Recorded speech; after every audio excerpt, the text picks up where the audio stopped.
경제에 취한다. 경제 이야기가 술술 풀리는 김광석의 경제포차.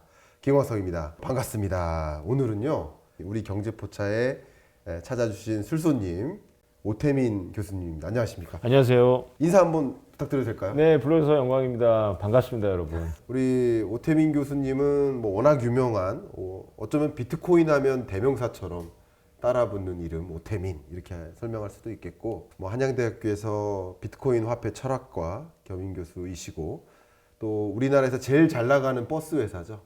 오태버스.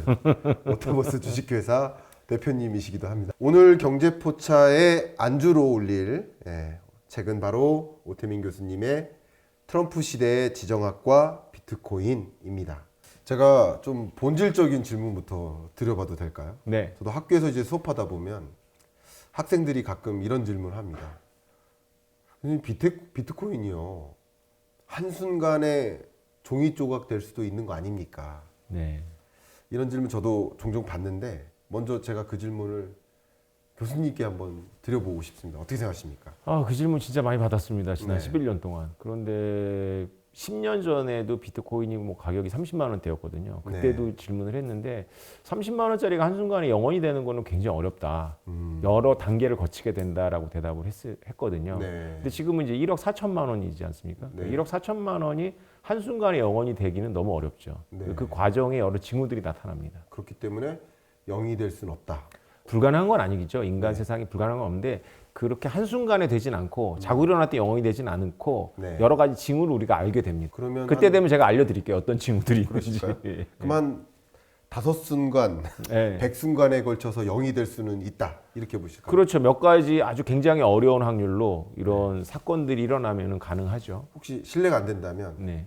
한 가지 단적인 뭐 사건이나 사례를 네. 말씀해 주실 수 있으실까요? 40대 가장으로서 아이 셋의 가장으로서 제가 비트코인에 모든 걸 걸고 제 모든 사회적 예. 생명을 걸었다고 할 정도로 제가 뭐 제 지적, 그다음에 재정적 모든 걸 걸고 뛰어왔지 않습니까? 그래서 예. 저야말로 그 부분에 대해서 여러 시나리오를 머릿속에 생각하고 있습니다. 그런데 그렇군요. 가장 극단적인 시나리오라면 뭐 몇 가지가 있는데 채굴장을 미국이나 중국이 전부 파악을 해놓고 네. 채굴 노드를 주요한 채굴장의 채굴 노드들을 전부 동결하는 방법이 있습니다. 네. 그러면 영원이 되는 건 아니고 네. 가격이 상당히 낮아지죠. 뭐 예를 들면 지금 1억 4천만 원인데 1,000만 원대까지 하락을 할 수 있습니다. 네. 그래놓고 이제 잔당을 소탕하려고 할 수 있겠죠. 정부들이.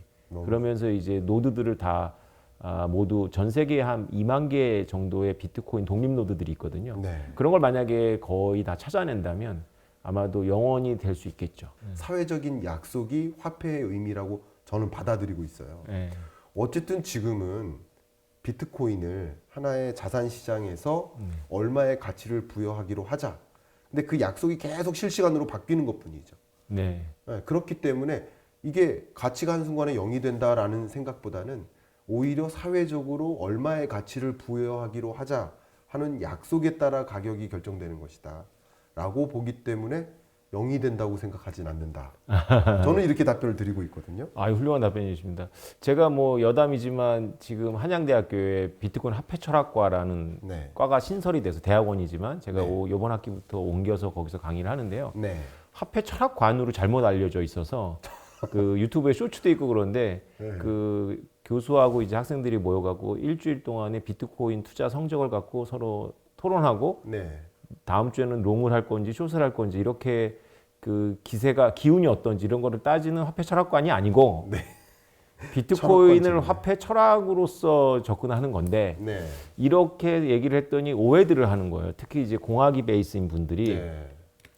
아주 단순하게는 비트코인 따위에 무슨 철학이 있냐라는 네. 거고 비트코인은 기술이지 왜 철학이 필요하냐라는 건데 지금 교수님께서 말씀하신 것처럼 비트코인도 사회적 약속인데 그게 예. 우리가 만나서 계약서 쓰고 한 약속이 아니라 인간의 무리 행동의 어떤 결과물이거든요. 그렇죠. 그래서 비트코인을 이해하는 게 무슨 탈중앙아니 블록의 시간이 이런 걸 이해하는 게 아니고 네. 이렇게 기괴한 현상을 만들어내는 호모 사피엔스의 어떤 집단적 행동에 대해서 이해해야 되는 거거든요. 네, 네. 굉장히 공감합니다. 굉장히 희한한 존재예요. 네. 그 우리가 개미가 아무리 인간하고 닮아도 개미가 화폐를 만들었다는 얘기는 들어본 적이 없습니다. 네. 침팬지가 아무리 인간하고 유전자가 비슷해도 침팬지들이 화폐를 만들질 못해. 인류학자들이 네. 침팬지들한테 돌로다가 화폐처럼 교환을 해줬더니 네. 화폐를 이해는 해요.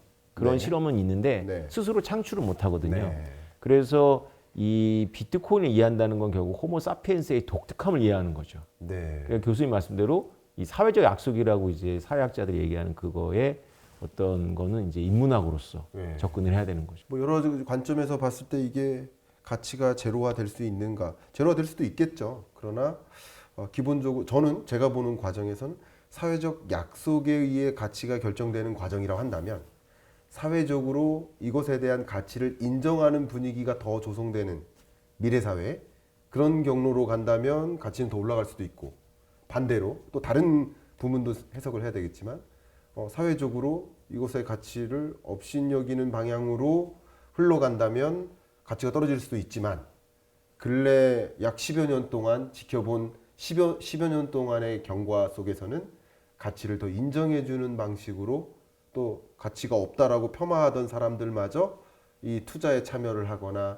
가치를 인정해주는 방식으로 사회적 약속이 이렇게 전개되고 있는 것은 아닌가 저는 이렇게 생각을 하고 있는데 어느 정도 공감이 되시는가 봅니다, 교수님도. 아유, 그렇죠. 우리 김광석 교수님은 이코노미스트시잖아요. 네. 정통 주류 경제학자신데 주류 경제학자들이 비트코인을 폄하해 왔었죠. 네. 교수님처럼 이렇게 현상을 있는 그대로 일단 보고 우리가 학문적 도구가 준비가 안 됐지만 일단 현상은 있는 거다라고 하면 너무 좋은데 네. 경제학자들은 때로는 모델이 현상보다 앞서 있는 것 같아요. 왜냐하면 모델을 갖고 세상을 이해하는 훈련을 아주 오랫동안 하다 보니까. 네. 기존의 경제학적 모델로서는 비트코인 설명을 안 되는 게 맞아요. 네. 뭐 가치 평가도 안 되고 이게. 네. 네. 그래서 여태까지 경제학자들이 좀 소외돼 있었죠. 근데 원래 경제학이라는 도구가 워낙에 뛰어난 학문적 도구이기 때문에 저는 아직도 기대를 하고 있습니다. 교수님과 같은 경제학자들이 비트코인을 발견하게 되면 제가 여태까지 10년 동안 이렇게 준비해 왔던 어떤 학문적이라고 할 수 있을지 모르겠지만 지적인 작업을 네. 순간에 뛰어넘어서 이제 진짜 중요한 질문들을 이제 본격적으로 다루기 시작할 거예요.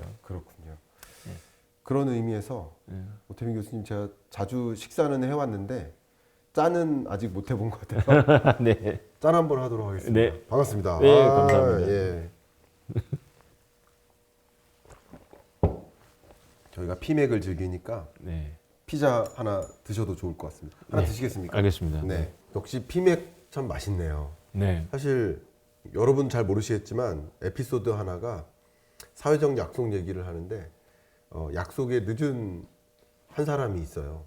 그게 치킨이 약속을 안 지켜가지고 네. 제가 원래 치맥하기로 했다가 피맥으로 바꾼 거 아시죠? 예, 근데 비트코인한테는 치맥보다는 피맥이 더 의미가 있습니다. 어떤 의미인가요? 왜냐하면 비트코인의 첫 번째 거래가 피자 거래였거든요. 피자 두 판을 1만 개의 비트코인을 받고 영국에 있는 스튜드몬트라는 젊은이가 예. 미국에 있는 개발자에게 피자를 쐈죠. 네. 전화로 해가지고 첫 번째 거래가 이제 피자였기 때문에 비트코인에서는 4월 며칠 날을 피자데이로 기념도 합니다. 그러면 제가 잠깐 전화 좀 하겠습니다. 저희 치킨 취소하겠습니다. 예. 죄송합니다. 제가 좀 개그감이 있어서. 어떻습니까? 실제 코인을 발행해 보시고 네. 뭐 이렇게 하는 그 주역으로서 네. 활동하시는 게 또 어떻습니까? 소감 말씀 한번 그러니까 뭐 우리 김광석 교수님도 경제학자로서 인문학자지 않습니까? 인문학은 자연과학처럼 실험하기가 되게 어려운데 네. 우리가 통계 기법만 사용하는데 어떤 제한된 대조군을 이렇게 제한한 상태에서 실험을 해서 성공을 한다면 너무 재밌지 않으시겠어요? 네. 저는 10년 동안 꿈꿔왔던 실험을 한 2, 3천 명하고 해서 이렇게 하면 비트코인을 재현할 수 있다 해갖고 이제 가치를 갖는 것까지는 보였어요. 그래서 너무 신나고 너무 2023년이 행복했습니다. 그런데 네. 제가 뒷감당을 못하는 거죠. 사업가는 아니잖아요. 네. 그래서 이게 가격을 갖는 것도 중요하지만 그 다음에 계속 사람들이 들어오니까 뭔가 이 돌파를 해나가고 리플처럼 그렇죠. 글로벌하게 사업도 하고 그래야 되는데 거기까지는 제 역량이 안 되니까 이제 물론 이제 우수한 분들이 들어와서 도움을 주고 있는데 네. 제가 요새 신앙생활 열심히 합니다. 이게 제 네. 능력으로 안 돼 갖고 절대자한테 좀 엎어져 갖고 네. 힘듭니다 아주. 지금 현재 이름하여 거시경제적으로는 피봇의 시대. 높았던 금리에서 자국이 생각하는 낮은 금리를 향해 중립금리를 향해 점점 금리를 인하하는 시대. 장기 금리가 또 하락하는 시대. 또 트럼프는 그 무엇보다도 중요한 큰 그림을 완성하고자 달러 약세를 좀 유도하는 그런 움직임까지 펼쳐지고 있습니다. 이러한 뭐 여러 지정학적 흐름, 시대적 흐름 이런 것을 어떻게 바라보고 계신지 큰 틀에서 한번 질문 드려보고 싶습니다. 이 책에서도 강조하고 있지만 트럼피즘이라는 것은 구조입니다. 그래서 이 시대의 지정학적 변화를 한마디로 표현하면 트럼피즘이고요. 네. 이 트럼피즘은 달러 기축통화 시스템의 반작용입니다. 네. 그래서 달러 기축통화 시스템에 의해 가지고 미국이 누렸던 것들에 대해서는 구체적인 언급은 없지만 뭐 안 누린다 이런 건 아니고 그거는 기본값으로 가져가고 잃었던 것들 예를 들면 제조업 공동화라든가 네. 뭐 이런 것들에 대해서는 이제 바꾸겠다라는 건데 이 부분에 대해서 갭이 생기지 않겠습니까? 네. 그러니까 세계에서 갑자기 달러 기축 시스템이 빠지고 미국이 그 재정 건전성으로 돌아가고 그 다음에 무역 경상수지 흑자로 돌아서고 네. 이런 비현실적인 이야기들이 막 나오고 있는 상태죠. 네. 그래서 굉장히 혼란스러운데 네. 어쨌건 이렇게 움직일 수밖에 없는 트럼피즘이 성공을 할지 실패할지는 지금은 퀘스천 마크가 있지만 네. 이 움직임 자체는 구조입니다. 그래서 네. 달러 기축 시스템에 대한 반작용이기 때문에 결국은 이것은 경제학적이라기보다는 지정학적인 현상으로 봐야 되는 거죠. 네. 그럼 그 지정학적인 현상을 보셨을 때 네. 미국이 이런 소위 패권 전쟁을 일으키고 있는 중이잖아요. 네.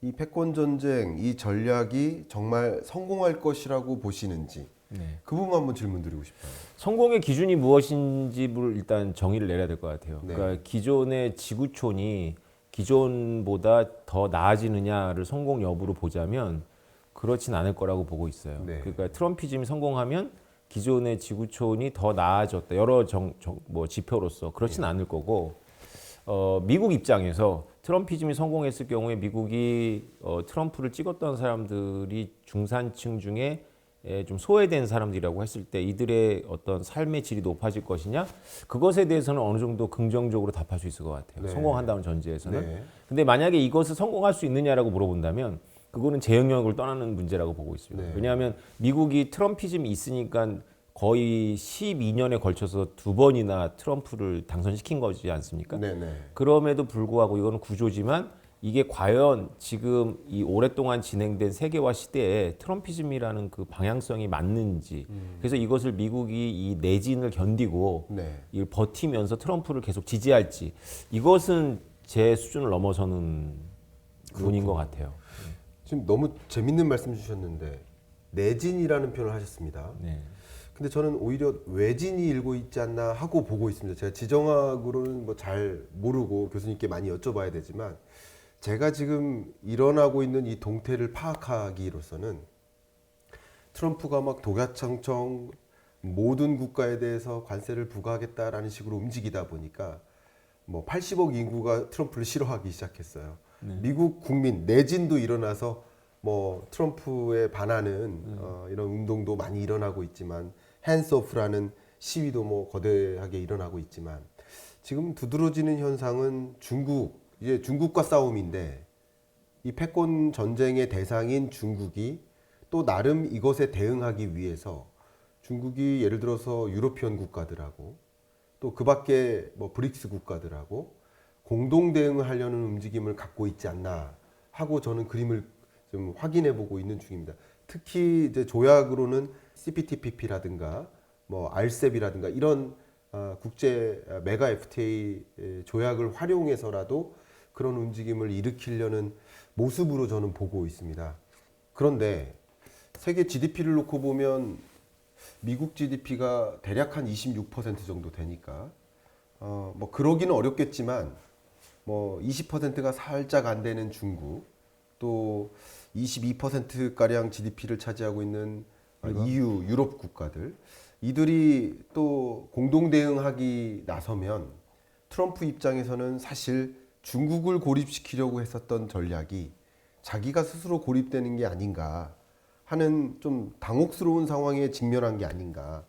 그래서 이 패권 전략, 트럼프가 갖고 있는 이 전략이 정말 이 패권 전쟁으로서의 성공을 할 수 있을까 하는 의문을 지금 갖고 있거든요. 혹시 저 이렇게 얘기하면 저 사람 친중인가 봐 이렇게 표현하시더라고요. 저는 그게 아니라 네. 지금 제가 본 경과는 그런데 교수님은 혹시 어떻게 보고 계십니까? 좋은 지적인 것 같아요. 뭐냐면 트럼프라는 분이 여러 가지 입체적인 인물인데 네. 결함을 많이 갖고 있죠. 네.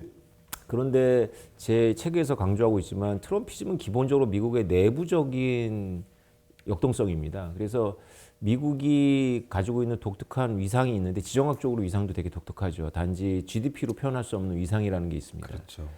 무엇보다 미국은 유라시아 대륙으로부터 멀어져 있어요. 태평양하고 대서양만큼이나. 그래서 교수님께서 말씀하신 것처럼 유럽이라든가 중국이 단합을 하더라도 네. 미국은 미국의 아젠다로 끌고 갈 겁니다. 왜냐하면 트럼프를 뽑거나 트럼프를 탄핵시킬 수 있다면 그것은 미국의 여론일 텐데 세계 여론은 아니거든요. 네. 세계 여론은 미국에 대해서 실망하겠지만 이 미국은 그것보다 세계에 대해서 일찌감치 실망한 상태예요. 네. 그렇게 한 것이 지식인들한테는 표출이 안 됐었던 건데 그것이 정치적으로 표출이 돼서 트럼프라는 어떤 분들한테는 괴물이고 네. 어떤 분들한테는 그 괴 생명체고 또 어떤 분들한테는 뭐 영웅인데 네. 어쨌건 기괴한 모습이 나타나는 거거든요. 그래서 이것은 일단은 전 세계가 어떻게 반응하냐는 것은 두 번째, 세 번째 중요성밖에 없을 것 같아요. 미국 내부가 어떠냐가 훨씬 더 중요할 것 같습니다. 그렇군요. 트럼프가 어쨌든 당선되기 전부터 나는 크립토 프레지던트다라고 이야기를 해왔습니다. 그래서 당선되자마자 코인 가격이 급등했다가 정작 취임하면서 코인 가격이 급락세로 전환됐었습니다. 네. 이런 현상은 어떻게 혹시 바라보셨는지 궁금합니다. 전문가들의 의견하고 정확하게 다르지 않은데요. 세 네. 가지 정도 이유를 꼽습니다. 첫 번째 트럼프의 그 발표가 나오고 나서 실망 매물이 쏟아졌는데요. 네.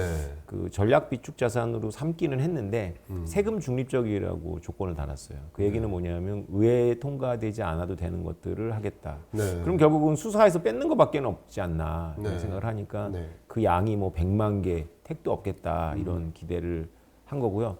실망이 있었던 거. 또 하나는 뭐냐면 트럼프 일가가 취임 전부터 막 크립토를 찍어냈어요. 아시겠지만 트럼프 코인, 멜라니안 코인. 예. 그 다음에 어떤 것들에 대해서는 트윗을 올리기 전에 거대한 물량이 움직였다라는 약간 음모론 같은 이야기도 지금 계속 돌고 있거든요. 네. 그래서 트럼프라는 인물이 워낙에 문제적인 인물이기도 하지만 우리나라 기준에서 봐서는 이게 명백한 이해상충이잖아요. 그래서 정치적으로 아마 크립토가 논쟁의 대상이 될 가능성이 높다. 정치적 위험성이 가중이 된 겁니다. 네. 세 번째는 트럼프가 취임 전에 만든 그 비트코인 시장이 10만 달러 시장이에요. 네. 근데 10만 달러라는 게 이게 달러 기준으로 해서 보면 굉장히 기념비적인 가격대인데 이 비트코인은 10년 전 저보다 빨리 비트코인을 발견해서 비트코인 10,000원 미만으로 비트코인을 대량으로 매집한 사람들이 있어요. 이걸 우리가 고래라고 하는데 네. 이 고래들이 그동안 배가 고팠던 게 아니고요. 그동안 팡팡 쓰면서 돌아다녔어요. 그 어떻게 썼냐면 안 팔고 마이너스 통장을 쓴 겁니다. 네. 네. 그래서 이들이 너무 오래 기다렸죠. 그래서 이들이 현금화를 10만 달러 기준에서 합니다. 그래서 네. 10만 달러가 됐을 때 굉장히 많은 매도 물량이 움직이는 게 포착이 됐고요. 그래가지고 쭉 빠졌던 거죠. 7만 달러까지 빠졌다가 회복을 했습니다. 당선으로부터 취임 전까지는 정말 트럼프는 금리 인하를 더 강하게 몰아붙일 거야 라는 기대감이 있고 실제 금리 인하를 해왔었고 그러니까 상대적으로 공격적 자산인 주식이나 코인으로 돈이 더 흘러왔었다가 취임 이후에는 관세 전쟁이 시작된대. 그러면 인플레가 자극될 것 같대. 금리 인하를 당분간 못할 것 같대. 실제 미국만 금리 인하를 못하고 있어요. 영국도 금리 인하를 2차례 했고요. 유로존은 급속도로 금리 인하를 했습니다. 네. 우리나라보다 훨씬 높은 금리에서 5%에서 시작했다가 우리나라보다도 낮은 금리까지 왔습니다. 스위스, 스웨덴, 스위스는 일본보다 낮은 금리 0.25%입니다. 그러니까 금리를 대대적으로 인하하는 경로인데 미국만 앞에 운전하다가 이 안개가 거쳐버리니까 안개가 자욱하니까 금리 인하라는 그 운행을 멈추는 거죠. 그러니까 당분간 멈추는 움직임.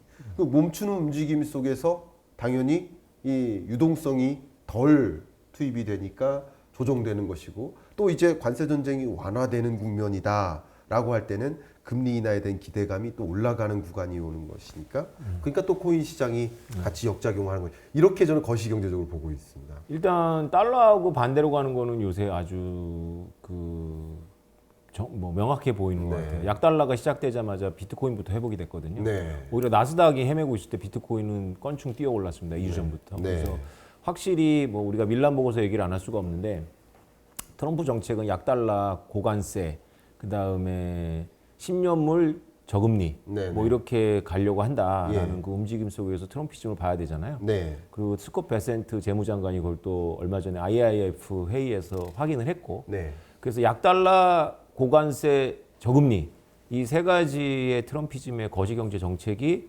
비트코인에게는 좋은 거겠죠? 큰 틀에서는 좋은 거죠. 예. 큰 틀에서는 좋은 거죠.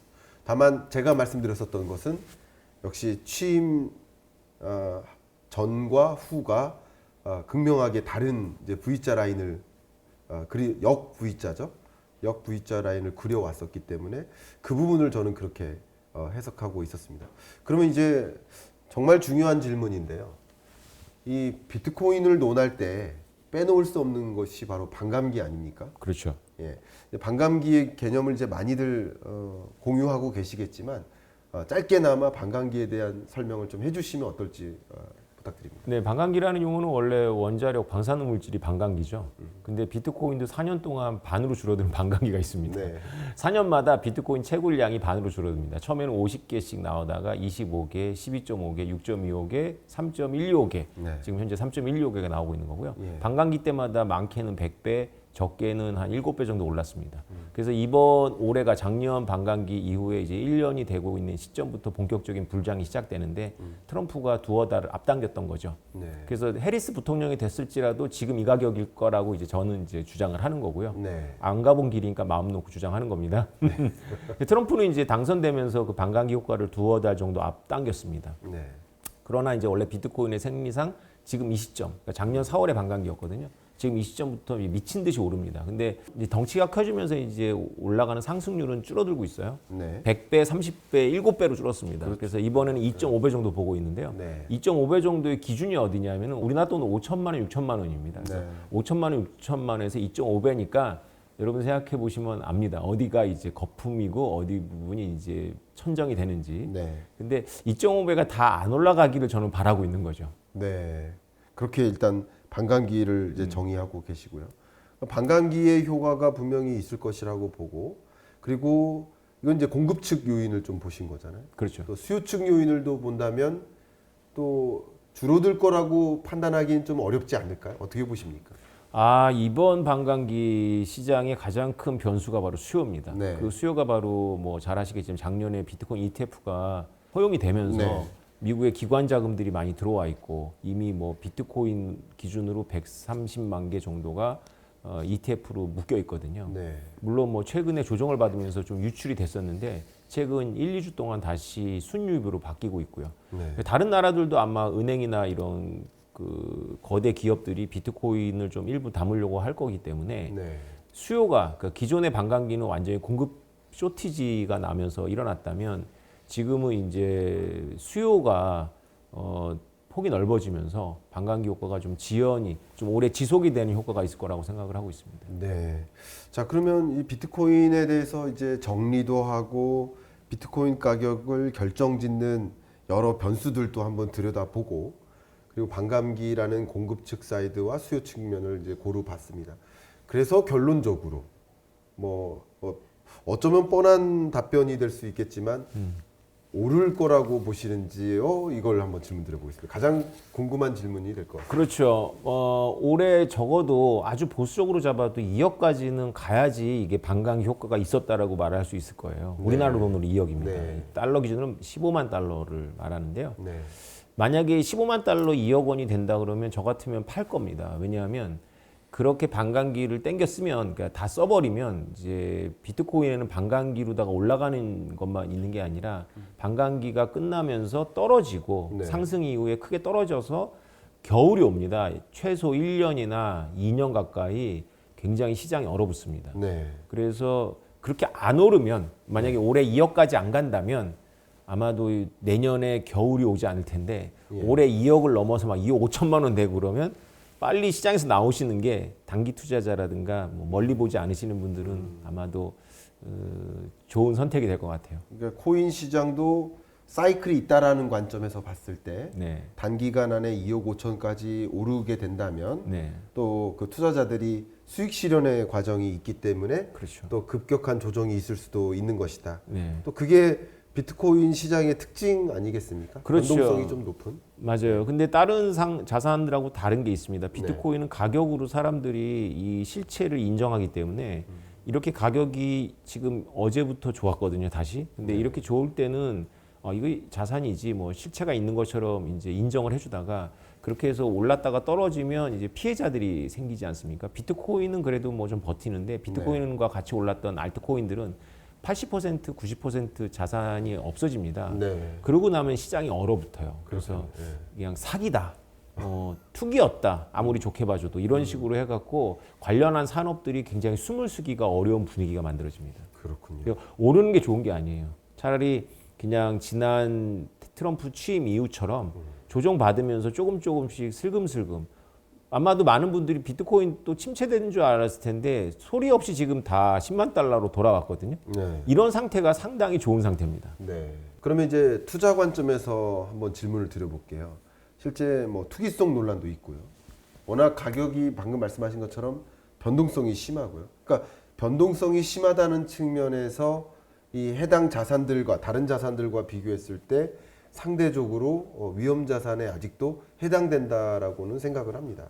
어떻게 보실지 모르겠지만 어쨌든 그런 관점에서 비트코인 같은 경우 막상 투자하기 힘든 그런 뭐 상황이기도 하다라는 말씀을 하시는 분들도 굉장히 많이 계시고요. 또 가상화폐 투자로 실제 수익을 본 사람들 같은 경우는 또 이런 상황에 어떻게 전략적으로 대응했는지도 좀 궁금할 것 같아요. 이 부분 한번 말씀 부탁드리겠습니다. 비트코인으로 제 주변 지인들이 부자가 됐어야 마땅하죠. 왜냐하면 제가 제 주변 지인들한테 비트코인에 대해서 얘기하고 책을 주고 막 제가 적극적으로 홍보했을 때는 뭐 비쌀 때 70만 원, 쌀 때 30만 원대였거든요. 네. 뭐 300배, 200배 이상 올랐습니다. 네. 그런데 이분들 중에 부자된 분들 소식이 별로 없어요. 그게 뭐냐면 사기는 다 샀어요. 근데 네. 오래 못 버팁니다. 그래서 비트코인 투자로 성공하시려면 최소 3년은 보셔야 돼요. 네, 그리고 뭐 5년이면 더 좋고요.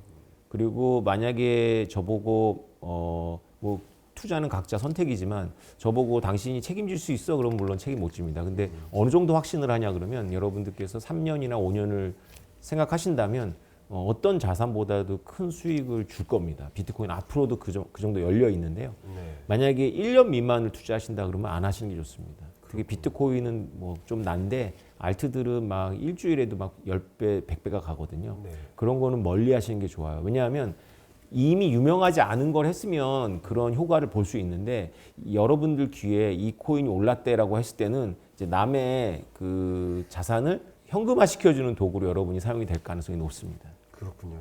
그러니까 투자 전략이라는 관점에서 변동성이 심하다 보니까 많은 분들이 오를 때는 또 기분 좋다가 떨어질 때는 절망하고 그렇죠. 절망하다 못해 또 매도하고 그렇죠. 그러다 보니까 벌 땐 벌더라도 또 못 볼 때는 못 보는 그러니까 이게 반복되다 보면 결국 부자 됐다는 사람이 없다라고 말씀하시는 그러니까 그런 관점에서 비트코인에 대한 좀 인내심을 가지고 장기적인 안목으로 투자하는 것이 맞겠다라는 조언을 주시는 것 같습니다. 네. 지금까지 지정학과 비트코인에 대한 여러 가지 포인트들을 좀 들여다 봤는데요. 한번 이 책을 가지고 이제 이 모든 내용들을 좀 아우를 수 있는 그런 한 문장을 좀 꼽아 주신다면 어떨까요? 읽겠습니다. 네. 결론적으로 말하자면 비트코인에 대한 미국의 행보가 트럼프 선거팀이 어쩌다 일으킨 해프닝으로 남지 않을 가능성이 크다. 트럼프와 그를 둘러싼 전략가들은 달러가 위기에 빠지고 있는 현실을 고려할 때 비트코인이 달러의 지위를 보조하는 유력한 수단일 수 있다고 판단했을 가능성이 높고 특히나 중국과 같이 미국 중심 글로벌 시스템의 변경자를 자처하는 국가들에게 비트코인이 전략적인 무기가 될 수 있다는 점까지 간파하고 있는 것으로 보인다. 네, 가장 중요하다고 생각하시는 한 문장 읽어주셨는데 어떤 의미가 담겼고 또 어떤 의도로 이 문장을 선택하셨는지 궁금합니다. 한 문장으로 바꿀 수 있습니다. 네, 비트코인에 대한 트럼프 행정부의 마음은 진심이다. 트럼프 행정부의 마음이 진심이다. 라는 관점에서는 트럼프 행정부가 짧게 끝나더라도 지금 3년 반 이상 남아있기 때문에 여러분들도 비트코인에 어느 정도 장기적인 안목으로서 투자 의사결정을 하셔도 좋겠다라는 의견으로 좀 해석이 됩니다. 제 해석이 괜찮을까요? 네. 네. 아, 좋습니다. 자, 이렇게 오태민 교수님과 이 트럼프 시대의 지정학적 여러 변수들 그리고 비트코인 전망까지 두루 짚어보았는데요. 이어서 그렇다면 우리나라 상황은 어떤지도 한번 이야기를 나눠볼 수 있도록 하겠습니다. 우리도 최근 가상화폐 관련한 그 정책 기대감도 커지고 있고 또 한국은행 같은 경우도 굉장히 적극적으로 디지털 화폐 도입에 대해 애쓰고 있습니다. 또 실험도 현재 진행 중이고 있고요. 한강이죠. 오태민 교수님과 한번 자세한 말씀 좀 나눠볼 수 있도록 하겠습니다. 안녕하십니까? 안녕하십니까? 저희 망건당 TV의 경제 포차가요. 짠을 한번 해야 됩니다. 네. 네. 교수님은 이제 흑맥주를 좋아하시고 저는 에일 좋아하는. 지금 이 디지털 화폐를 놓고 시중은행 같은 경우는 스테이블 코인으로 집중하고 있는 모습이고 또 뭐 한국은행 같은 경우는 뭐 당연한 거지만 CBDC로 집중하고 있는 모습이고 한강이라는 이 실험 프로젝트까지 현재 진행 중에 있습니다. 자, 이렇게 각각 입장이 다른데요. 어쨌든 이 CBDC의 도입이 실현된다면 실험을 한다는 것은 실제 실현시키기 위한 과정이라고 볼 수 있겠죠.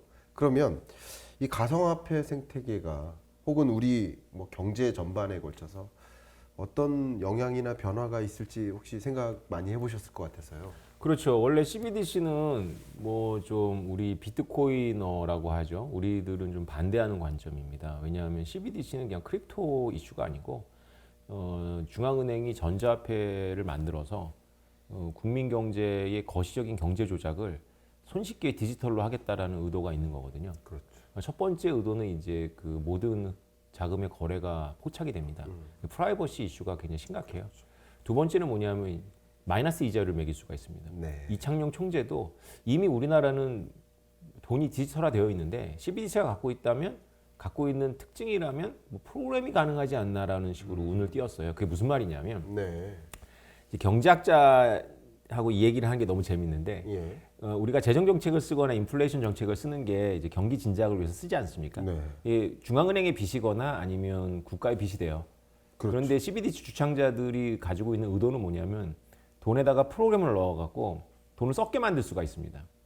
돈을 기간 중에 안 쓰면 무효를 한다거나 네. 이건 우리가 코로나 때 이미 지역화폐를 통해서 실험을 했고요. 네. 점진적으로 마이너스 이자를 매길 수가 있습니다. 네. 그리고 어떤 돈은 쓰지 못하게 할 수도 있고요. 예를 들면 돈을 갖고 있는데 어떤 사람이 이거는 먼 미래지만 그 사람의 특징에 맞게끔 뭐 학생이면 술집에 가서 당연히 못 쓰는 건 당연한 거고 네. 어른이라 할지라도 한 달에 얼마 이상은 술집에서 못 쓰게 프로그램을 만들 수도 있습니다. 그럴 수도 네. 있겠죠. 이런 것이 가능하기 때문인데 예. 무엇보다 케인즈안들한테는 네. CBDC가 너무 좋죠. 왜냐하면은 그 소비 자극을 총수의 확대를 마이너스 이자를 통해서 할 수 있으니까요. 그렇네요. 그런 관점에서 한국은행은 엄청나게 관심이 있는데 네. 말씀하신 대로 이제 코이너 입장에서는 별로 사실 코이너는 어찌 보면 자유를 상징하지 않습니까? 근데 그게 이제 네. 현실적으로 그 꿈이 깨졌다고 보고 있습니다. 네. 왜냐하면 달러 스테이블 코인이 미국에 의해 가지고 이제 추진이 될 거거든요. 네. 그럼 제가 선택권이 있다라면 그냥 일반 시민으로서 언젠가는 내가 익숙해지면은 마이너스 이자가 붙을지도 모르는 원화 CBDC를 쓸지 네. 아니면 달러 스테이블 코인을 쓸지 네. 이건 민간 기업들이 서로 경쟁하면서 발행한 거기 때문에 이자율을 높이면 높이지 마이너스 이자는 생각도 안 할 거예요. 그러면 결국은 원화 CBDC는 그 도태되겠죠. 자, 그럼 말씀하신 이 CBDC에 대해서 잠깐 코멘트를 하셨고 이제 스테이블 코인으로 좀 잠깐 넘어가 보도록 하겠습니다. 이 시중은행 같은 경우는 교수님이 바라보시기에 왜 이렇게 스테이블 코인에 정말 이렇게 진심일까요? 저는 정말 진심으로 이 스테이블 코인에 집중하고 있는 모습 같다 이렇게 저는 평가하고 싶거든요. 네, 은행들은 스테이블 코인 사업을 하지 않으면 아마 도태될 겁니다. 왜냐하면 달러 스테이블 코인이 여태까지는 이제 감옥을 갈 각오를 한 모험적인 사업가들에 의해서 글로벌리 추진이 됐어요. 네. 대표적인 게 이제 테더라고 하는 USDT죠. 그리고 실제로 몇 번 감옥을 갈 뻔했습니다. 네. 그래서 미국의 뉴욕 남부지검 월가를 담당하는 지검에서 계속 괴롭혔었는데 작년을 기점으로 미국의 조야가 완전히 바꿨습니다. 야, 그 달러 CBDC 달러 스테이블 코인 봤더니 미국 국채를 엄청 사. 네. 작년 2024년도 한 해 동안 기록에 의하면 국가 순위보다 높아 7위거든요. 7위. 네. 테더가 산 미국 국채 증가량이 네. 우리나라보다 높습니다. 그래서 이거를 키우는 게 어때라는 게 이제 미국 선거전에서 나왔고 지금 현재 미국 정부에 아주 진심이 있습니다. 법을 여러 개를 만들었고요. 무조건 3개월 미만의 그 만기 채권을 보유하도록 하는 조건에서 누구나 스테이블 코인을 발행할 수 있을 겁니다. 이제 미국의 은행들과 빅테크들이 발행하기 때문에요. 한국의 은행들도 서로 연합해서 발행하려고 할 거예요. 원화 스테이블 코인일 수도 있고 달러 스테이블 코인일 수도 있는데 이게 뭐 교수님도 아시겠지만은 사실 그 돌아다니는 거래가 가능한 양도성 예금 통장이 되는 거고요. 네. 그것도 분할이 되고 그리고 이 뒤편에는 미국 채권을 갖고 있기 때문에 사실은 단기성 MMF라고 네. 미국 재무부가 정의를 내렸습니다. 그래서 달러 스테이블 코인은 단기 MMF 상품이기 때문에 그 예금을 대체해요. 그래서 은행들이 이 달러 스테이블 코인을 잡지 않으면 자기네 예금이 이 달러 스테이블 코인을 유출이 돼 버리겠죠. 예금 자산이. 그렇죠. 이거 꼭 해야 되는 겁니다, 이거. 네.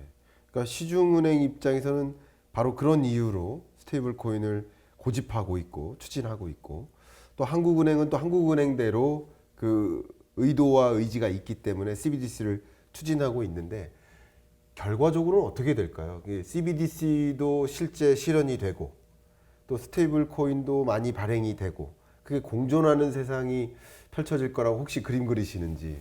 좋은 질문이신데요. 저는 사실은 한국 상황에 대해서는 별로 관심이 없었습니다. 네. 왜 그러냐면 달러 스테이블 코인에 대해서 미국이 진심이라면 전 세계적으로 달러라이제이션이 진행이 됩니다. 네. 한국 사람들이 원화 CBDC나 은행들이 연합해서 만든 원화 스테이블 코인을 스마트폰에 갖고 있겠죠. 그러나 언제든지 수시로 달러 스테이블 코인으로 옮겨갈 수 있습니다. 네. 한국에서는 카페나 이런 데서 원화를 써야 되기 때문에 원화를 갖고 있겠지만 만약에 우리나라 은행이 이자율이라든가 통화 정책으로 원화를 저평가하려고 한다면 바로 달러 스테이블 코인 옮겨갈 거고 미국의 연준이 달러를 저평가하려고 하면 바로 원화로 옮겨갈 겁니다. 네. 그게 무슨 의미를 갖고 있는지는 이코노미스트인 우리 교수님께서 잘 아실 텐데요. 네. 정책이 안 먹혀요. 네. 예. 정책이 과도하게 먹히거나. 그렇죠. 네. 그런 측면에서 네. 교수님이 보시기에는 미국이 그런 식으로 움직이니까 네. 우리도 그런 방향으로 움직일 것이다 이렇게 생각을 하고 계시고요.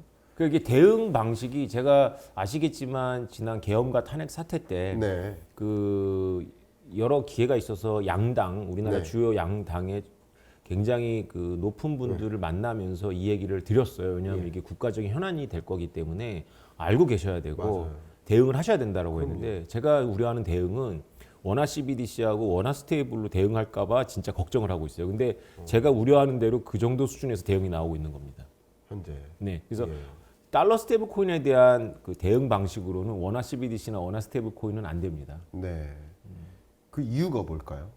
달러라이제이션이 아주 광범위하게 진행될 거예요. 아마 우리나라 통화 시장의 3분의 1 정도는 달러로 잠식될 수 있을 거라고 저는 보고 있습니다. 네. 근데 일본이나 다른 나라도 마찬가지인데요. 네. 우리나라는 단지 피해만 입는 게 아니라 우리에게는 무기가 있습니다. 그건 이제 크립토의 생리를 좀 아셔야 되는데요. 크립토라는 거는 블록체인 기반으로 국경이라는 개념 없이 옮겨 다닙니다. 그래서 달러 스테이블 코인의 발행업자를 규제하는 것밖에는 방법이 없는데 미국이 달러 스테이블 코인 발행업자를 규제하지 않고 합법화를 시키면 네. 한국 검찰이 이 사람을 다시 기소하기가 상당히 어려워요. 네. 그러면 일단 그것이 크립토로서 블록체인 위에서 돌아다니면 국경이 없기 때문에 막을 수가 없거든요. 근데 이것도 통로가 있어야 다니는 겁니다. 쉽게 말해서 우리가 사용하고 있는 온라인 뱅킹은 은행망을 통해서 다니는 겁니다. 은행망이 통로예요. 그렇죠. 근데 크립토는 은행망이 통로가 아닙니다. 은행을 전혀 거치질 않아요. 네. 근데 어떤 통로를 거치냐면 단말기라는 통로를 거칩니다.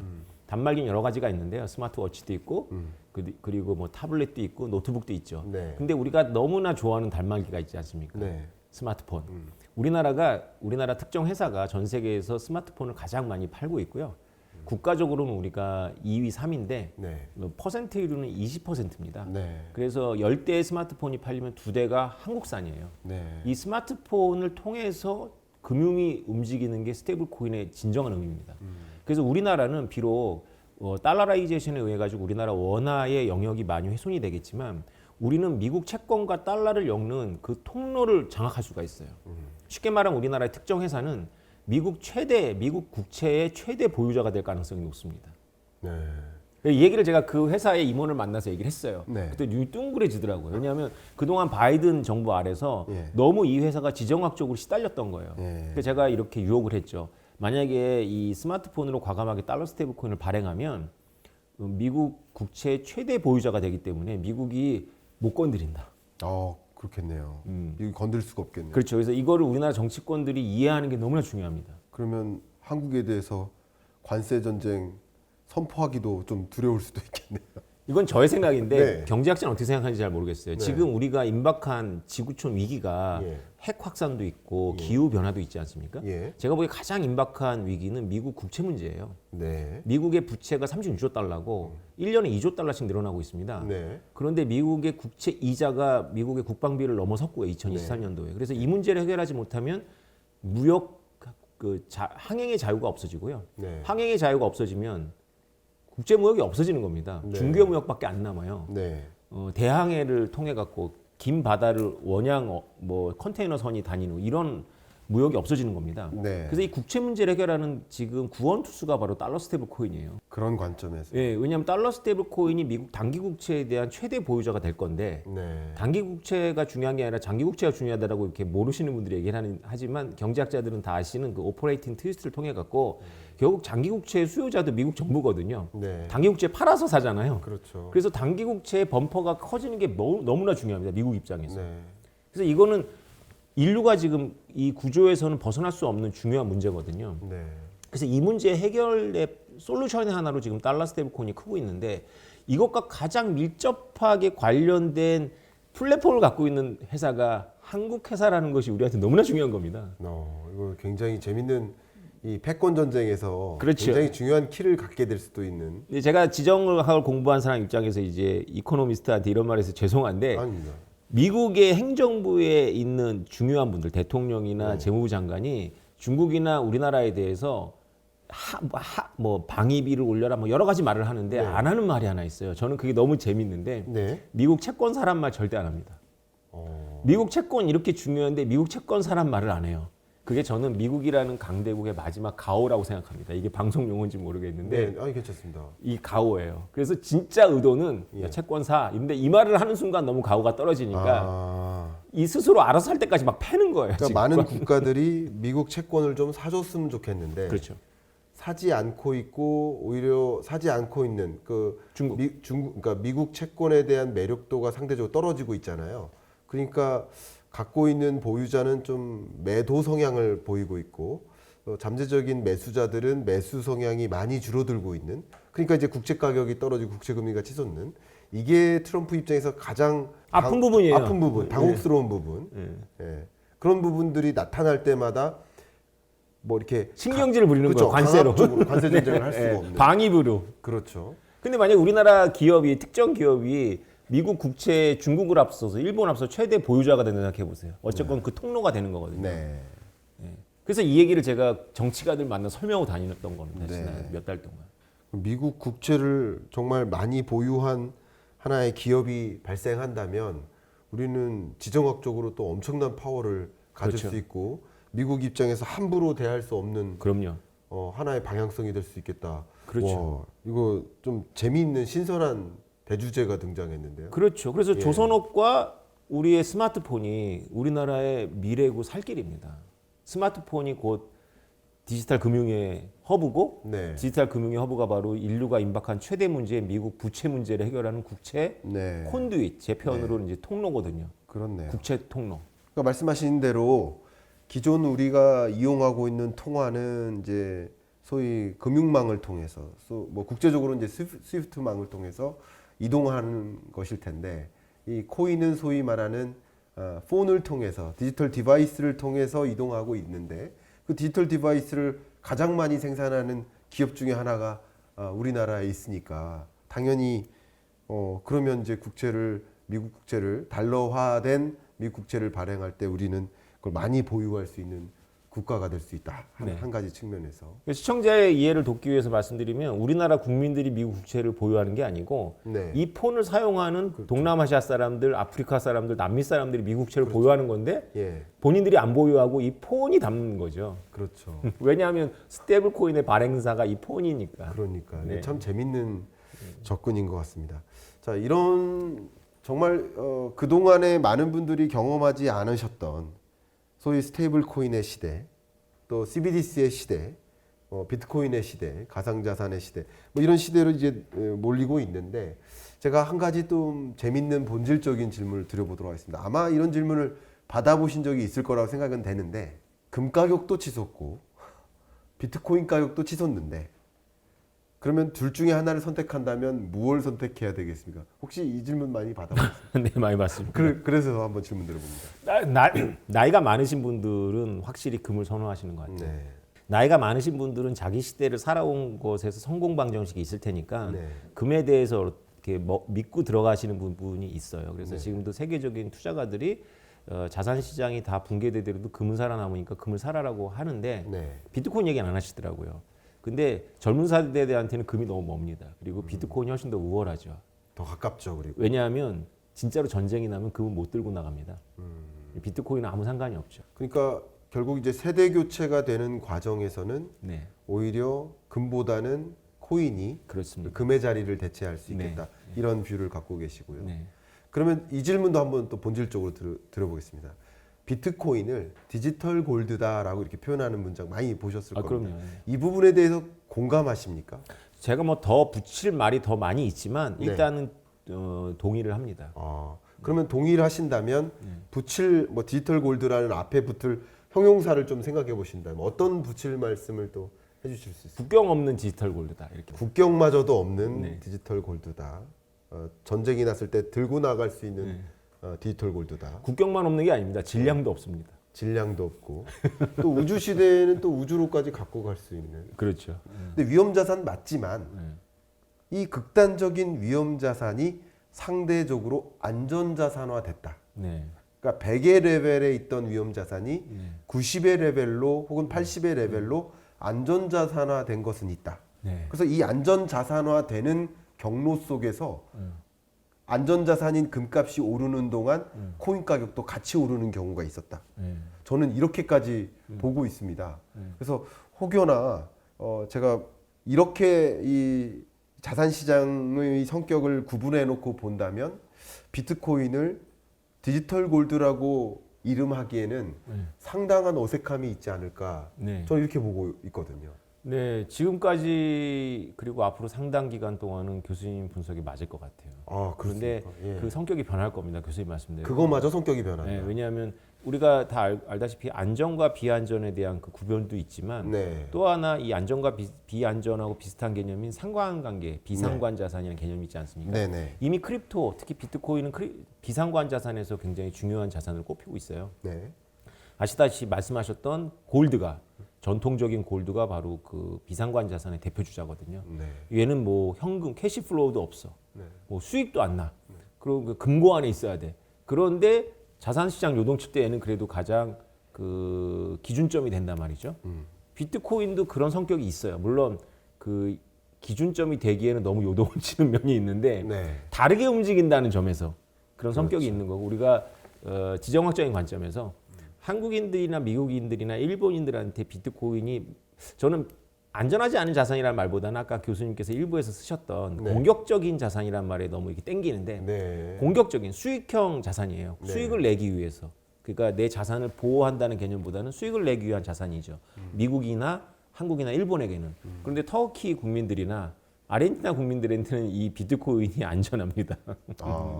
거기는 뭐 인플레이션이 20-30%씩 자국 화폐의 가치가 떨어지니까 네. 인플레이션이 완전히 만성화되니까 네. 아프리카 대부분 나라들 이런 나라들 입장에서는 비트코인은 안전자산이죠. 오히려 그러네요. 그렇게 말씀하시는 거 보면 그거 참 재밌는 어떤 또 생각의 발상을 또 전환시키는 계기가 되는 것 같네요. 제 입장에서도 인플레이션이 예를 들어 20-30%라고 한다면 화폐 가치가 20-30% 떨어지고 있는 것인데 그러면 그 화폐가 우리가 쓰고 있는 이 1,000원짜리 지폐가 정말 안전자산인가에 대한 본질적인 의문을 제기할 수 있는 거거든요. 이렇게 한없이 떨어지는 자산이라 한다면. 근데 재밌는 거 한번 말씀드릴까요? 저는 이 거시지표를 보니까 물가지수를 계속 추적하고 있는데요. 그러니까 매월 발표되는 CPI, 매월 발표되는 PCE, 또 한국 물가 상승률 다 추적을 하고 있는데요. 근데 이제 물가 상승률을 계산하기 위해서 물가 지수를 먼저 만들어요. 이 소비자 물가 지수를 추계한 게 1960년대부터 시작했습니다. 근데 그때부터 소비자 물가 지수를 쭉 나열을 하면 재밌는 현상입니다. 한 번도 소비자 물가 지수가 전년도보다 올라가지 않은 적이 없습니다.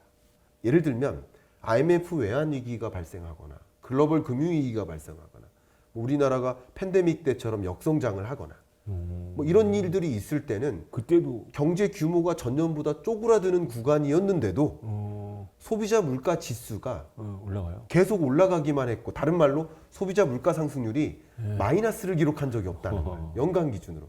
그러면 역사적으로 우리 화폐 가치는 계속 떨어져만 갔는데 그러면 그런 의미에서 이 화폐를 우리가 쓰고 있는 지금 현금성 화폐를 안전자산이라고 할 수 있는가. 그런데 그런 반면에 가치가 지속적으로 상승하는 경로에 있는 자산이 있다면 말씀하신 아르헨티나나 여러 국가들에 비교해서 생각해 봤을 때 오히려 그게 더 안전자산의 성격을 갖고 있을 수도 있겠다. 이런 생각을 좀 하게 됩니다.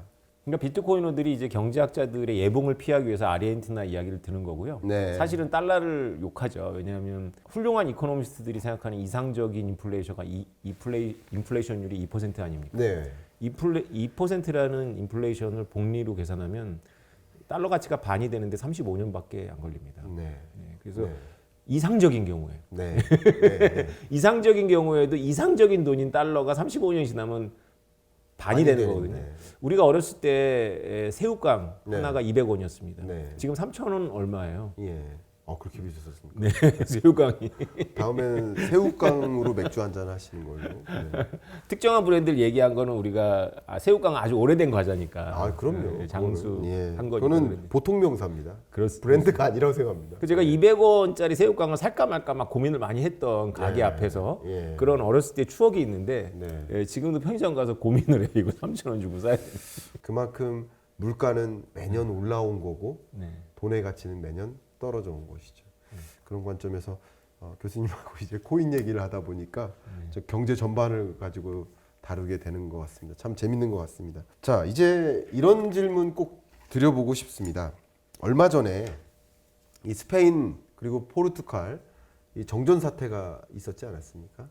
그때 이 전력 쇼티지에 대한 우려가 말 그대로 본격화된 시점이었는데 비트코인이 전력 소비 문제로 공격을 받을 수도 있다 하는 논의를 하시는 분들도 많이 계시고 특히 환경론자들 입장에서는 그러면 코인 하나 채굴을 하는데 어마어마한 전력을 생산하고 그게 환경오염을 만들고 CO2를 배출하고 있는데 그게 과연 좋은 것인가 하는 의문을 공식적으로 제기하고도 계십니다. 혹시 교수님은 이런 부분에 대해서는 어떤 생각을 갖고 계신지 궁금합니다. 그린피스가 5년 전쯤에 비트코인을 공공의 적으로 규정을 했습니다. 그래서 전 세계 이제 그린피스를 따라서 환경 문제에 관심 있는 정당이나 시민단체들은 비트코인을 굉장히 부정적으로 보죠. 네. 그러면서 각자 이제 물론 탁상에서 한 연구입니다. 실제로 연구한 게 아니라 단순한 계산을 통해갖고 비트코인 거래 하나를 승인하기 위해서 수영장 하나 개인 수영장에 물이 필요하다 이런 뉴스 보도도 있었습니다. 물론 네. 탁상에서 한 계산입니다. 근데 현실은 정반대라고 보셔야 됩니다. 네. 부탄의 예를 들겠습니다. 부탄이라는 나라가 저기 진짜로 시골이잖아요. 네. 세계에서 가장 행복한 사람들이 살고 있는 나라. 네. 물질이 풍부해서 행복한 게 아니라 아무것도 안 갖고 있기 때문에 행복하신 분들이잖아요. 거기가 히말라야에서 수력 발전을 하기 때문에 전기가 남습니다. 네. 전기가 남아서 그냥 보통은 버리는데 원래는 인도가 사줘야 돼요. 그 히말라야 나라들이 인도의 어떤 약간 속국 같은 개념이거든요. 네. 그런데 인도가 안 사줬습니다. 왜냐하면 히말라야 수력발전소를 중국이 지어줬거든요. 그래서 인도와 중국과의 관계 때문에 네. 네팔과 그 부탄에서 생산하는 전기를 안 사줍니다. 그래서 네팔은 부탄을 따라하지 않고 이거를 다시 그 화학적으로 전기 분해해 갖고 수소 발전을 하는 뭐 아이디어 이런 걸 생각하고 있고요. 네. 근데 부탄의 왕자님이 옥스포드 출신으로 제가 알고 있는데 네. 비트코인에서 알고 계셨던 거예요. 유학 중에. 그래가지고 비트코인 채굴기를 인도를 통해서 들여와 갖고 비트코인을 채굴했습니다. 그래서 13,000개를 갖고 있어요. 국가 순위로 4위고요. 우리나라는 제로입니다. 미국, 중국, 영국 다음이에요. 네. 그리고 부탄 GDP의 40%입니다. 그리고 이거를 주기적으로 팔고 있어요. 1,000개씩. 네. 그래서 지금 부탄 공무원들의 임금이 2배가 됐습니다. 부탄 공무원들이 임금을 2배로 높여줬어요. 교수님도 아시겠지만 우리나라 한국전력 예. 적자입니다. 엄청나게 큰 적자고 우리 뭐 채권 시장을 교란시키는 요인 중에 하나입니다. 그렇습니다. 한국전력 남는 전기 엄청나게 많습니다. 부탄하고 비교할 수 없을 정도예요. 네. 한국전력이 마음만 먹으면 부탄이 모았던 13,000개 곱하기 한 대여섯 배를 금방 모을 수가 있어요. 네. 제가 이 얘기를 5년 전부터 정치인들 만나 설명을 했어요. 네. 그때는 부탄 얘기가 없었기 때문에 긴가민가 하셨죠. 근데 정치인들이 저를 한국전력 사장이나 이런 분들한테 소개를 안 시켜줬어요. 근데 제가 최근에 정치인들을 만나니까 전부 깜짝 놀라는 거예요. 그리고 부탄 예를 알고 계시는 분이 너무 많은 거예요. 오세훈 시장 같은 분들은 부탄 얘기를 막 사석에서 한다라고 제가 전해 들었습니다. 네. 우리나라 동해에 여름에 놀러 가지 않습니까? 그래서 예비 전력 비율이 되게 높습니다. 그렇죠. 평상시에는 10%밖에 가동을 안 해요. 발전소가. 그럼 90% 설비가 놀고 있는 겁니다. 전기를 생산 안 하더라도. 네. 이 전력 갖고 만약에 비트코인을 채우라면 환경에 부담 없이 그냥 뭐 우리도 비트코인 강국되는 겁니다. 대한민국 정부도. 근데 안 할 뿐이에요. 그러네요. 왜냐? 책임지고 싶지 않고 네. 코인을 마치 이게 사람들한테 권하는 것 같고 합법화시키는 것 같고 네. 이런 이유 때문에 우리가 지난 기회를 다 놓치고 있는 겁니다. 그러네요. 많은 분들이 이제 오해하시는 것이 우리 전력이 부족한 거 아니냐 이렇게 하시는데 여름철 그 특별한 그 성수기에만 한시적으로 전력 공급이 부족한 것이고 그 나머지 한 15일을 제외한 나머지 약 350일 정도는 전력이 풍부히 공급이 많이 돼서 과잉 공급인 거죠. 그러니까 과잉 공급된 그 전력을 사용해서 비트코인을 채굴할 수 있지 않느냐 하는 말씀을 주신 것 같아요. 제가 가벼운 그 퀴즈 하나 내도 될까요? 네. 못 맞히셨으면 좋겠는데 부탄에서 네. 생산하고 있는 재화 중에 네. 세계적으로 유명한 게 하나 있습니다. 이거 꼭 말씀드리고 싶어요. 뭔지 아세요? 뭐 치즈일까요? 부탄가스입니다. 웃어주셨기를 좀 바라는 마음으로. 네. 네. 이 개그를 언제 써먹을까 고민했는데 드디어 제가 써먹을 수 있게 돼서 너무 좋았습니다. 자, 마지막 질문 드리겠습니다. 가상화폐를 참 모르면 경제 흐름을 읽을 수 없고 미래를 들여다볼 수 없다라고 이렇게 제가 말씀드리고 싶은데 어떻게 생각하십니까? 우리 가상화폐 어떻게 이 가상화폐를 가지고 미래를 봐야 되는지 한번 조언 같은 거 말씀 부탁드리겠습니다. 비트코인하고 크립토 영어권에 전부 크립토라고 합니다. 코인이라고 하는 거. 비트코인하고 크립토는 바로 이 복잡한 지금 실타래 같이 엉켜 있는 이 지정학적 변화를 읽는 하나의 좋은 그 서치라이트입니다. 왜냐하면 비트코인은 달러에 대한 자산이거든요. 네. 근데 달러가 사실 기존의 80년 국제 체제의 기둥입니다. 네. 근데 그 달러를 기축으로 한 국제 체제가 지금 흔들리고 있는 거죠. 미국이 일방적으로 물건을 사주고 네. 미국한테 일방적으로 물건을 팔던 나라들 간에 어떤 동맹 관계가 소련을 대상으로 해갖고 이렇게 동맹이 공고했다가 네. 소련이 없어지면서 이 필요성이 없는 상태에서 이게 유지되는 와중에 미국이 소모가 돼버렸어요. 네. 그 미국이 소모된 것이 병적으로 나타난 현상이 바로 트럼피즘이라는 형태로 나타난 거고 네. 그렇다고 해서 뭐 트럼피즘이 병적인 현상이라는 뜻은 아니지만 미국이 내부를 먼저 심각하게 알았고 이 모든 것들이 다 달러 기축 시스템과 관련이 있는데 이것과 관련 있는 것이 비트코인이니까 여러분들께서 비트코인을 이해한다는 것은 달러 시스템을 이해하고 있다는 것이고 기존의 질서를 이해하고 있는 거고 그리고 이 기존의 질서가 부딪힌 한계를 이해하게 되는 거고 그 한계가 어떤 식으로 나갈지 모르겠지만 그 변화를 이해하는 데 굉장히 중요하거든요. 말씀 정말 감사하고 여러분들께도 정말 많은 귀담이 될 만한 말씀해 주셔서 감사합니다. 오늘 트럼프 시대의 지정학과 비트코인이라는 책, 이 안주를 가지고 여러 말씀을 나눠봤는데요. 끝으로 이 나눈 이야기를 아우를 수 있는 책 속의 한 문장을 좀 골라주신다면요. 네, 한 문장까지는 좀 너무 부담스럽고 한 문단으로. 네, 한 문단 부탁드리겠습니다. 트럼프 행정부는 스테이블 코인을 단순한 암호화폐가 아니라 미국 경제 안정화와 글로벌 금융 패권을 유지하기 위한 전략적 도구로 보고 있다. 달러 스테이블 코인이 미국 국채 시장의 핵심 수요처로 부상한다면 글로벌 금융 시스템 내에서 디지털 달러로서 역할을 수행하게 될 것이다. 향후 트럼프 행정부가 스테이블 코인에 대해 명확한 규제 체제를 구축하고 이를 전략적으로 지원할 경우 스테이블 코인은 미국 경제의 핵심 자산이자 글로벌 금융시장에서 달러의 입지를 더욱 공고히 하는 도구로 자리 잡을 가능성이 크다. 이는 단순한 기술적 혁신을 넘어 글로벌 금융 질서의 재편을 의미하는 중요한 변화가 될 것이다. 달러 스테이블 코인에 대비하지 않으면 도태됩니다. 대비하지 않으면 도태된다.